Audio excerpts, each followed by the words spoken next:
ኢየሱስ ጌታ ነው፣ ኢየሱስ ጌታ ነው እያለን ልናወራ ይሄንን የኢየሱስን ጌትነት ራሱ በኢየሱስ ክርስቶስ ራሱ የገለጸልን ኢየሱስ ነው። ወዳጆቼ ብዙዎች በዚህ ዘመን ጌታ ብለው በላቸው ላይ የሾሙት ብዙ ነገር አለ።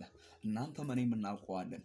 ነገር ግን የሚያድን ከሁሉም በላይ የሆነ የሰማይና የምድር አምላክ ልዑል እግዚአብሔር ከናንተ አይጋረደባችሁ በኢየሱስ ክርስቶስ ነው። ወዳጆቼ ውለታ ያለበት የተዋለለትን ውለታ ሁሌ ሊከፍል ይጥራል። እንኳን ከሰው እጅ የሆነ ነገር የተቀበለለትን ያንን ነገር ሊመልሰው ይጥራል። እኛ ደግሞ ከዚያ የበለጠ ውለታ ነው ያለብን።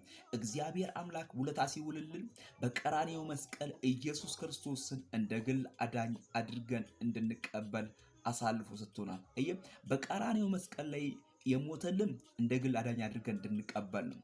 በቀራንዮ መስቀል ላይ የተሰቀለልን ጌታችን አድርገን እንድንሾመው ነው። ምክንያቱም ሞታችንን በሞቱ ከቀየረ ውርደታችንን እሱ ተዋርዶልን እኛን ካከበረን በኢየሱስ ክርስቶስ ድፋምነታችን እርሱ ስለኛ እልፋም ሆኖ ነውራችንን እሱ ስለኛ ነውሩን ሁሉን ተቀብሎ እኛን በህይወት ካኖረን፣ ስለዚህ እኛ ባለንበት እድሜ ውለታ አለብን። የእግዚአብሔር ውለታ አለብን በኢየሱስ ክርስቶስ። ውለታ የተደረገልን ሰዎች በኢየሱስ ክርስቶስ ያለ ምክንያት አይደለም። በኢየሱስ በምድር ላይ የተፈጠርነው በምድር ላይ የመጣ ነው እንደነንትና በልተን ጠጥተን ልንሞት አይደለም። አምላክ እንደሌላቸው ማለት ነው። ተስፋ እንደሌላቸው ማለት ነው። መግቢያቸውን ከዚህ ተነስተን እዚህ እንደርሳለን ብለው እንደማያውቁት እንዴት ብትሉኝ፣ ለምሳሌ እኔ አድራሻ ያለኝ ሰው ነኝ። በሞት አሁን ወዴት እንደሚሄድ ጠንቅቄ የማውቅ ነኝ። የማመልከው ጌታ በመንገድ ላይ የማይጥለኝ ልጁ ነኝ። ምክንያቱም እኔ ለልዑል አምላክ ለእግዚአብሔር ልጁ ነኝ በኢየሱስ ክርስቶስ። እግዚአብሔር አምላክ ደግሞ ለእኔ አባቴም አምላኬም ጌታዬም መድኃኒቴም ነው። ሁሉ በሁሉ ነው። ስለዚህ ጌታን አነግሰዋለሁ፣ በህይወቴ በዘመኔ አነግሰዋለሁ።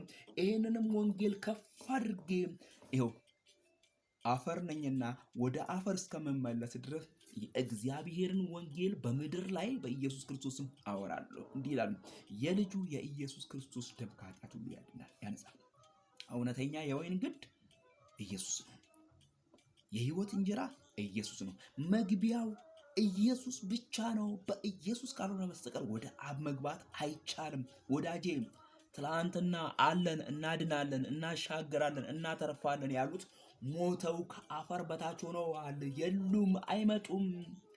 ይመጣሉ፣ ቢመጡም በአብ ቀኝ ከኛ ጋር ሞተን ስንነሳ ለፍርድ በፍርድ ዙፋን ፊት ይቀርባሉ። ስለዚህ ዮሐንስ ራእይ ላይ እንደሚለው ለእያንዳንዱ እንደ ስራው መጠን የሚከፍል ልዑል አምላክ እግዚአብሔር በዙፋኑ ላይ ስላለ እንደ ስራችን ይከፈለናል። ስለዚህ በምድር ላይ ያለን መልካም ስራ እንስራ። በምድር ላይ ያለን መልካም ዘር እንዝራ። ያ መልካም ዘር የእግዚአብሔር ቃል ነው። የእግዚአብሔር ቃል ውስጥ ክፋት የለበትም።